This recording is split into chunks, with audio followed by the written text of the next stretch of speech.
তৃণমূলের কর্মীদের আমাদের তৃণমূলের নেতারা মূল্যায়ন করবে। তৃণমূলের কর্মীদের আস্থা ভালোবাসা ছাড়া নির্বাচনে জয়লাভ করা যায় না। ওই দেখেন, বঙ্গবন্ধু তার জননেত্রী শেখ হাসিনা স্মার্ট বাংলাদেশ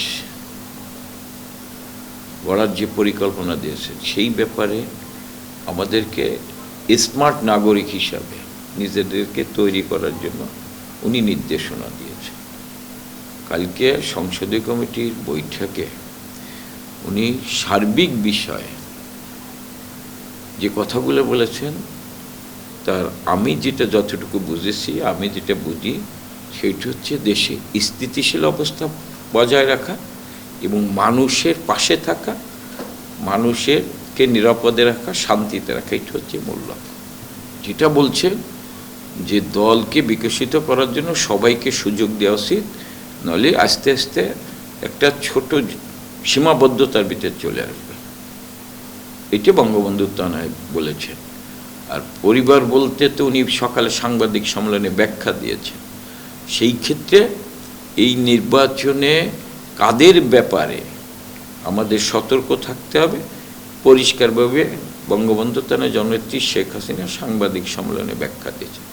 কাদেরকে পরিবার বলতে বোঝায় ব্যাখ্যাও দিয়েছে। সেই ক্ষেত্রে সেই ব্যাপারে আমরা আশা করি আমরা যারা সংসদ সদস্য আছি, আমরা যারা দলের নেতা আছি, সেই ব্যাপারে আমরা সতর্ক দৃষ্টি রাখবো। 1, 2, 3 ঢাকায় জমি জিতে নিন 100% ক্যাশব্যাক সহ 20 কোটি টাকার পুরস্কার।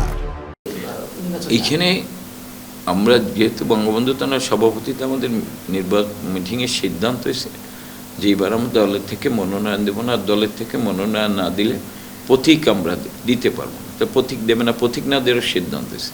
সেই ক্ষেত্রে তৃণমূলে যতবার জননেত্রী শেখ হাসিনা মনোনয়ন দিয়েছেন, দুঃসময় ত্যাগী নেতাদেরই দিয়েছেন।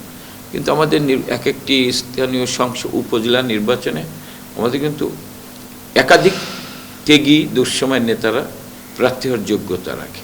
সেই ক্ষেত্রে এবার প্রতীক না দেওয়াতে যেটা সুবিধা হয়েছে যে কার মানুষ ভোটারদের কাছে কার জনপ্রিয়তা, সেটা যাচাই বাছাই হবে। তৃণমূলের কর্মীদেরও মানুষের সাথে যে সংযোগ, মানুষের প্রতি যে আস্থা এবং মানুষ যে তার প্রতি আস্থা আছে, এইটা প্রমাণ হবে। আমি মনে করি এই নির্বাচন হওয়ার মধ্যে দিয়ে জনগণ তার পছন্দ মতো প্রার্থীকে ভোট দিতে পারবে।